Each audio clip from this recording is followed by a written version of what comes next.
கேழ்வரகு கஞ்சி பண்ண போறோம். அதுக்கு 1 கப்பு மாவு எடுத்தாந்து வச்சுட்டேன். ரொம்ப கஞ்சி பண்றதுக்கு பட்டு போல வச்சுக்க கூடாது.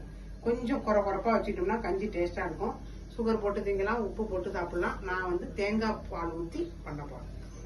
நல்லா தண்ணி 4 டம்ளர் கொதிச்சுட்டு இருக்கு. இதுல கரைச்சி வச்சதை அப்படியே ஊற்ற வேண்டியது. நல்லா இருக்காது. 1 கரண்டி மாவு. இதுல தண்ணி வந்து 4 கிளாஸ் வச்சிருக்கேன். இதுல 1 கிளாஸ் ஊற்றி கரைச்சிக்க போறேன். சூப்பரா வெந்து போச்சு.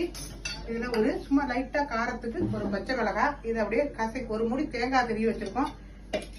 இத பால் கசக்கி ஊத்திட போறேன். உப்பு கொஞ்சம் அப்படியே தேங்காய் பாலை கசக்கி ஊத்தியாச்சு. இது வந்து வாசனைக்கு கொஞ்சோண்டு நெய். ஹெல்த்தியான, ஈஸியா, ரொம்ப சிம்பிளான கஞ்சி ரெடி ஆயிடுச்சு. சாப்பிட்றதுக்கு ரொம்ப டேஸ்டா இருக்கும் பாருங்க. அவ்வளவுதான். ஒரு கிளாஸ் ஊற்றி சாப்பிட வேண்டியதுதான்.